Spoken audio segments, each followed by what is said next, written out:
നമസ്കാരം, വിപ്ര ന്യൂസിലേക്ക് സ്വാഗതം. ഇന്നത്തെ പ്രധാന വാർത്തകൾ.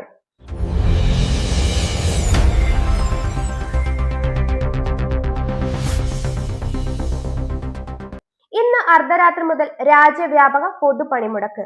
കേന്ദ്ര സർക്കാരിന്റെ പുതിയ തൊഴിൽ കോഡുകൾക്കെതിരെ രാജ്യത്തെ പ്രമുഖ തൊഴിലാളി സംഘടനകൾ ആഹ്വാനം ചെയ്യുന്ന പൊതുപണിമുടക്ക് ഇന്ന് അർദ്ധരാത്രി മുതൽ നാളെ അർദ്ധരാത്രി വരെ. സ്വകാര്യ ബസ്സുകളും KSRTC ജീവനക്കാരും ഓട്ടോ ടാക്സി തൊഴിലാളികളും പണിമുടക്കിൽ പങ്കെടുക്കും.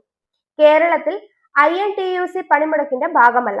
കടകമ്പോളങ്ങളെല്ലാം ഈ പണിമുടക്കിൽ പങ്കാളികളാകും. പാൽ, പത്രം, ആശുപത്രി ആവശ്യങ്ങൾ തുടങ്ങിയവയെ പണിമുടക്കിൽ നിന്നും മാറ്റി നിർത്തിയിട്ടുണ്ട്. ട്രെയിൻ ഗതാഗതത്തെയും പണിമുടക്ക് ബാധിക്കുന്നില്ല എന്നാണ് അറിയാൻ സാധിച്ചത്. കേരളം പൂർണ്ണമായും സ്തംഭിച്ചേക്കും. സംസ്ഥാനത്ത് പകൽ സമയത്തെ താപനിലയിൽ ഗണ്യമായ വർധന രേഖപ്പെടുത്തിയിട്ടുണ്ടെന്ന് കാലാവസ്ഥാ വകുപ്പ്. സാധാരണയേക്കാൾ 4 ഡിഗ്രി സെൽഷ്യസ് വരെ താപനില ഉയർന്നിട്ടുണ്ട്. വരും ദിവസങ്ങളിലും വരണ്ട അന്തരീക്ഷാവസ്ഥ തുടരുമെന്നും കാലാവസ്ഥാ വകുപ്പ് മുന്നറിയിപ്പ് നൽകി. ഇതോടെ സംസ്ഥാനത്ത് പകൽ താപനില 34 മുതൽ 37 ഡിഗ്രി സെൽഷ്യസ് വരെ ഉയരാൻ സാധ്യതയുണ്ട്. ഉയർന്ന ചൂട് തുടരുന്ന സാഹചര്യത്തിൽ പൊതുജനങ്ങൾ അതീവ ജാഗ്രത പാലിക്കണമെന്നാണ് സംസ്ഥാന ദുരന്ത നിവാരണ അതോറിറ്റി അറിയിച്ചു.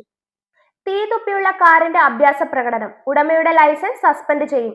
കൊല്ലം കുണ്ടറ ഇളമ്പള്ളൂരിൽ തീ തുപ്പിയുള്ള കാറിന്റെ അഭ്യാസ പ്രകടനത്തിൽ വാഹന ഉടമ മുഹമ്മദ് ഇർഫാൻ ഇന്ന് കൊട്ടാരക്കര എൻഫോഴ്സ്മെന്റ് ഓഫീസിൽ ഹാജരാകണമെന്ന് MVDയുടെ നോട്ടീസ്. മുഹമ്മദ് ഇർഫാന്റെ ലൈസൻസ് സസ്പെൻഡ് ചെയ്യും.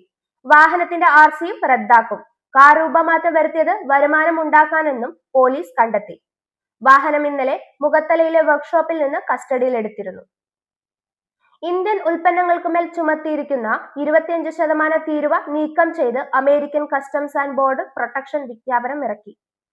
ഫെബ്രുവരി 7-നും 7-ന് ശേഷവും അമേരിക്കയിലേക്ക് ഇറക്കുമതി ചെയ്യുന്ന ഉൽപ്പന്നങ്ങൾക്കാണ് തീരുവ നീക്കം ചെയ്തത്. കഴിഞ്ഞ വെള്ളിയാഴ്ചയാണ് റഷ്യൻ എണ്ണ വാങ്ങുന്നതിന്റെ പേരിൽ ഇന്ത്യക്കുമേൽ ചുമത്തിയ 25% പിഴത്തീരുവ ഒഴിവാക്കിയ എക്സിക്യൂട്ടീവ് ഉത്തരവിൽ അമേരിക്കൻ പ്രസിഡന്റ് ഡൊണാൾഡ് ട്രംപ് ഒപ്പിട്ടത്. ഇതോടെ ഇന്ത്യക്ക് മേലുള്ള തീരുവ 18%ആയി മാറി.